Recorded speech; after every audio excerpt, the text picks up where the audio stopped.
If you're a diehard Browns fan and love breaking down the game like we do, hit that subscribe button and turn on the bell so you never miss a blitz. When the NFL trade deadline passed on Tuesday afternoon, many Cleveland Browns fans braced themselves for another wave of disappointment. The team stood at 2-6, the season already spiraling away, and trade rumors swirled around several key players. One of the biggest names in those rumors was tight end David Njoku, a player who has been through nearly everything in his time with the Browns, from coaching changes and quarterback chaos to playoff hopes and heartbreaks. Many assumed he'd be eager for a fresh start, maybe even a ticket to a contender where he could chase that elusive Super Bowl ring. But as the dust settled and the deadline passed, Njoku wasn't packing his bags. He was still a Cleveland Brown, and, as he made sure everyone knew on Wednesday, he was damn happy about it. Standing in front of reporters, Njoku grinned as he said, "I'm happy as hell, bro. I'm happy. It's because I'm here." It wasn't just a statement. It was a declaration of loyalty, of belief, of someone who refuses to abandon ship even when the seas are stormy. For a franchise that has been drowning in instability for years, hearing one of its most recognizable veterans speak with such conviction was refreshing. In an era when players often look for the quickest route to a championship, Njoku's attitude felt almost old school. He's not running from the struggle. He's embracing it. He knows what it means to be a Brown, for better or worse, and he's not ready to let that go. That loyalty is especially striking when you consider his situation.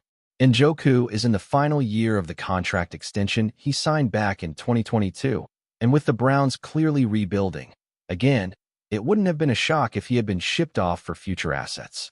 Rookie tight end Harold Fannin Jr. has emerged as a real weapon in the offense, leading the team with 38 receptions and 352 yards heading into Week 10.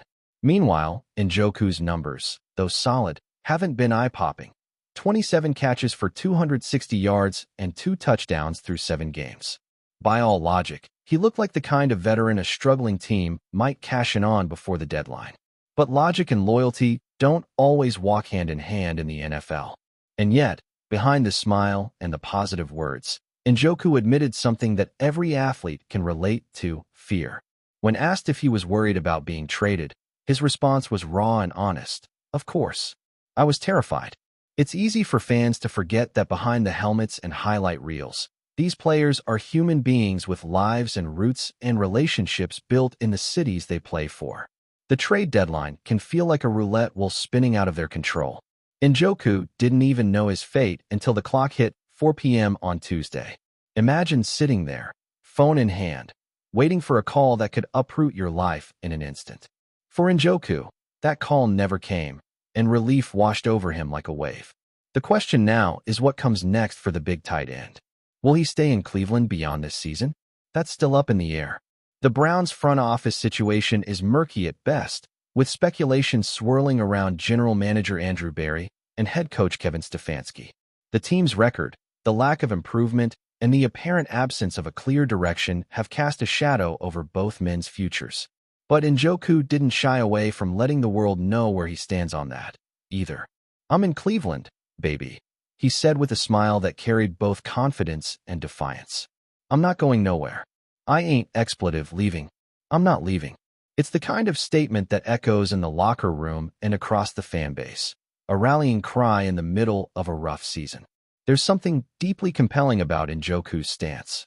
In a sports landscape where loyalty is often overshadowed by transactions, where business decisions are the norm, he's choosing something different. He's choosing to stay. Maybe it's because Cleveland drafted him back in 2017, investing a first-round pick in his potential. Maybe it's because he feels unfinished business here, a desire to see this franchise finally rise from the ashes the way he once believed it could. Or maybe it's simply because he feels at home in a city that has embraced him, scars and all. Whatever the reason, Njoku's words carry emotional weight. They remind fans that not every player views the NFL as a stepping stone. Some see it as a journey. And for Njoku, that journey still runs through the shores of Lake Erie.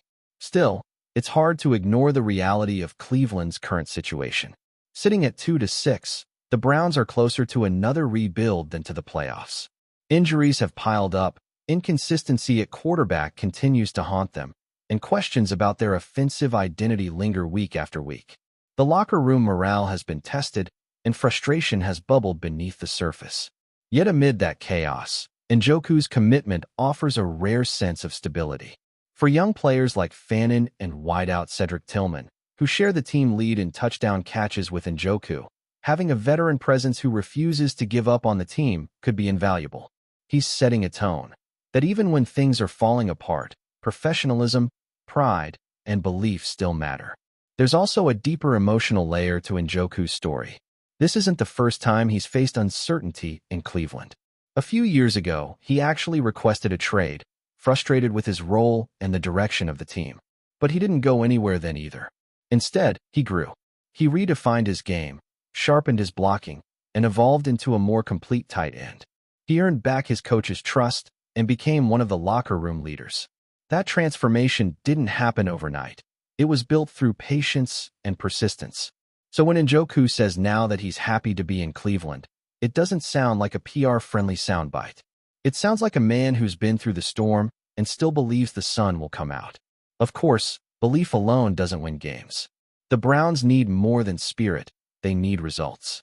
This Sunday, they'll head to MetLife Stadium to face the 1-7 New York Jets, another franchise in the midst of its own reset. Cleveland enters the game as a slight 2.5-point road favorite, according to ESPN BET. It's not exactly a marquee matchup, but for the Browns, it's a chance to start writing a different story. For Njoku, it's another opportunity to prove why his loyalty isn't misplaced. Maybe, just maybe, he can help spark a late-season turnaround, something that gives this team, and its fans, a reason to believe again. What's fascinating about Njoku's current mindset is how it reflects a broader theme within sports: identity. Some players define themselves by stats, others by accolades. Njoku seems to define himself by belonging. In a league that often treats players as disposable assets, his sense of attachment to Cleveland is both rare and powerful. He's not naive. He knows the business side of football could still send him elsewhere come the offseason. But right now, his heart is fully in it. "I'm here," he said. Simple words, but they carry meaning. They signal defiance against the odds, a declaration that he's choosing to stand with his team no matter how grim the record looks. As the season moves forward, eyes will inevitably shift to the future, whether Barry and Stefanski survive, whether Deshaun Watson can find consistency, whether the Browns' young core can mature fast enough to make a difference. But through it all, Njoku's voice stands out as one of the few unwavering constants. He's been a Brown through the highs and the lows, through rebuilding years and brief playoff hopes, through moments when the franchise seemed cursed and others when it dared to dream. Now, at a crossroads once again, he's choosing faith over frustration. That kind of mindset might not fill the stat sheet, but it's the kind of spirit every struggling locker room desperately needs. There's a poetic irony to it all. Years ago, Njoku was seen as a potential breakout star who hadn't quite lived up to the hype. Now, in what might be his final season in Cleveland, he's become something even more valuable, a symbol of resilience. He's the guy who stayed, the guy who didn't fold when things got rough, the guy who chose Cleveland, even when Cleveland didn't seem like the best choice on paper. For a fan base that has endured decades of heartbreak, that kind of loyalty means something. It's not about stats or trophies, it's about heart. When the clock hit 4 p.m. on trade deadline day, and Njoku realized he wasn't going anywhere, he didn't just breathe a sigh of relief. He exhaled pride. Pride in his team, pride in his city, pride in wearing orange and brown. As he looks ahead to the rest of the season, that pride might just be what the Browns need most. Because in a season full of uncertainty, one thing has become crystal clear: David Njoku isn't leaving. Not today, not tomorrow, not without giving everything he has to the city that gave him a chance. And in a league built on constant change, that kind of commitment feels almost revolutionary. Enjoying the content so far?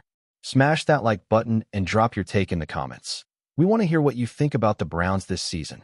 Breaking news in the NFL world has set the Cleveland Browns fan base into a frenzy today. And if you've been following the Browns closely, you already know this is one of those seismic shifts that could redefine the team's entire defensive identity. ESPN has officially confirmed what many insiders and rumor mills have been whispering for weeks. RAYSHAWN Jenkins, The defensive stalwart who has been a cornerstone of the Browns' secondary is officially leaving the franchise. This isn't just a player moving on. It's the tip of an iceberg that signals a full-blown reconstruction of the Browns' defensive scheme, and fans are left both anxious and intrigued about what the next chapter might hold. Now, before we dive deeper into what this means for the Browns, let's take a step back and appreciate just how significant Jenkins' presence was in Cleveland. Known for his versatility in the secondary, his ability to read offenses, and his knack for coming up with crucial, game-changing plays, Jenkins wasn't just a safety. He was a defensive quarterback on the field, orchestrating the back end with precision that few in the league could match. His departure, therefore, leaves a void that the front office will desperately need to fill, and the conversations in locker rooms and boardrooms are undoubtedly buzzing right now with speculation, strategy, and perhaps a little panic. Rumors have been circulating for months about the possibility of a shakeup in Cleveland's defensive unit, but confirmation from ESPN brings these whispers into the realm of reality. It appears the Browns management has been quietly planning a larger-scale transformation, one that doesn't simply involve swapping out one player for another, but reimagining the very framework of their defensive identity. Fans have been speculating whether this move is financially motivated, whether Jenkins was seeking a contract that aligns more with his market value, or whether the coaching staff sees this as an opportunity to pivot toward a younger, faster, and perhaps more aggressive defensive philosophy. What's clear is that Jenkins' departure is not an isolated incident. It is likely the opening move in what promises to be a whirlwind offseason for Cleveland's defense. From the front office perspective, letting a veteran of Jenkins' caliber walk is never taken lightly, and it suggests that the Browns are ready to embrace either a rebuild or a bold retooling, with eyes set firmly on long-term sustainability and competitiveness rather than short-term fixes. The impact on the defensive scheme cannot be overstated. Jenkins was central to the Browns' ability to disguise coverages, to communicate pre-snap adjustments, and to stabilize the secondary when things went awry. His ability to seamlessly switch between free and strong safety, to blitz effectively, and to serve as a mentor to younger players made him indispensable. Now, the Browns face the challenge of either drafting or acquiring someone capable of filling not only the statistical void left behind, but also the leadership vacuum. Sources close to the team hint that multiple young safeties are being evaluated in mock drafts, and that free agency discussions are already heating up, with agents reportedly making the Browns a priority call this week. Imagine the whirlwind of calls, meetings, and negotiations happening as we speak, all in pursuit of the player who can step in and, ideally, mirror Jenkins' multifaceted contributions. Some insiders even suggest that the Browns are considering shifting to a more nickel-heavy formation in the coming season, a strategy that could compensate for Jenkins' departure by emphasizing speed and coverage versatility over traditional safety play. If that happens, we could be seeing an entirely different Browns defense than we've witnessed over the past few seasons, one that is less predictable but also less tested in high-pressure scenarios. Of course, reactions on social media have been nothing short of explosive. Cleveland fans are torn between nostalgia and cautious optimism.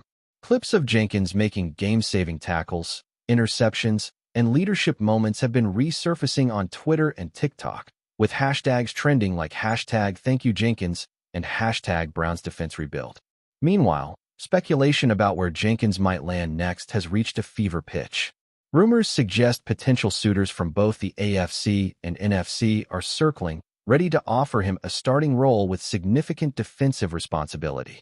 Analysts on podcasts and sports networks are debating whether Jenkins' departure could be the catalyst that finally pushes the Browns into becoming a more aggressive, blitz-oriented defense, or whether it might backfire, leaving them exposed in critical moments next season. Some commentators are even comparing the current situation to past NFL rebuilds, noting that while losing a star player is always a gamble, it can sometimes unlock hidden potential in younger, less heralded talents waiting for a breakout moment. Looking beyond the immediate chaos, there's also the question of locker room dynamics. Jenkins wasn't just a player. He was a vocal leader, someone who could rally the troops when games got tight, and whose presence on the practice field set a tone of intensity and professionalism. Who will rise to fill that role now? Who will be the voice of reason, the motivator, the person to hold teammates accountable in the absence of a veteran like Jenkins? Rumors have already emerged that some of the younger safeties and linebackers are being groomed for leadership positions, but it remains to be seen whether any of them have the presence or respect necessary to truly command the room. For a team in the midst of a defensive reconstruction, finding someone to step into Jenkins' leadership shoes is arguably as important as finding a player to step into his on-field shoes. Sources close to the team have suggested that part of the Browns' off-season strategy will involve intensive leadership workshops, mentorship programs, and even off-field bonding activities designed to accelerate the development of their younger core. Essentially, Cleveland is not only reconstructing the tactical components of their defense, but also investing in a cultural transformation, one that positions them for both immediate competitiveness and sustainable long-term growth. The timing of Jenkins' exit also raises interesting strategic questions. With the NFL offseason underway, the Browns are now free to explore trades, free agent signings, and draft opportunities without the constraints of negotiating around a high-profile incumbent. Some insiders believe this move could be a signal that Cleveland is eyeing a premium defensive prospect in the upcoming draft, someone who can be molded into the type of dynamic safety that Jenkins was, but with perhaps a longer runway and lower initial cost. Others suggest that the Browns may prioritize building depth across the entire secondary, using Jenkins' departure as a springboard to fill multiple gaps at once, rather than focusing solely on one marquee replacement. The rumor mill is churning at full speed, and every move, tweet, or cryptic press release is being dissected by fans, analysts, and rival teams alike. The sense of anticipation is almost tangible, as if the city of Cleveland itself is holding its collective breath, wondering who will emerge as the new defensive face of the franchise. As for Jenkins himself, speculation is rampant about his next destination. Will he return to the West Coast, perhaps joining a team with a defensive coordinator he's familiar with? Or will he test the waters in a conference rival, potentially creating new storylines and matchups that could ignite rivalries anew? The possibilities are endless, and with his skill set, leadership, and NFL experience, Jenkins is unlikely to remain unsigned for long. Sources close to multiple teams hint that a bidding war could be brewing, as franchises recognize the immediate value of acquiring a player who can not only deliver on the field, but also elevate the younger talents around him. Imagine the headlines if Jenkins ends up facing the Browns next season. It would be a narrative almost too compelling for fiction, with former teammates and new allegiances colliding on the field. In conclusion, what we're witnessing in Cleveland is far more than a single-player departure. It's the opening act of a defensive metamorphosis, one that will likely define the Browns' identity for years to come. The fans are watching closely, the analysts are dissecting every rumor, and the players are preparing for a season that promises uncertainty, challenge, and perhaps immense opportunity. RAYSHAWN Jenkins' departure is the spark, but the fire it ignites may well reshape the entire defensive philosophy of the Browns, forcing them to innovate, adapt, and, ultimately, redefine what it means to be a dominant defensive unit in the NFL. As the offseason progresses, the questions will keep coming. Who steps up in his absence? Who becomes the new defensive leader?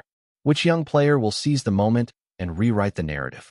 And most importantly, will Cleveland emerge stronger on the other side of this radical transformation, or will the gamble backfire in a way that reshapes the team's trajectory for years? One thing is certain. The Browns' defensive reconstruction is underway, and the world is watching every move, every rumor, and every whisper as the story unfolds. Thanks for riding with us on another Browns Blitz. If you liked the video, share it with a fellow fan, hit subscribe, and ring that bell so you're always part of the Dawg Pound conversation. Go Browns!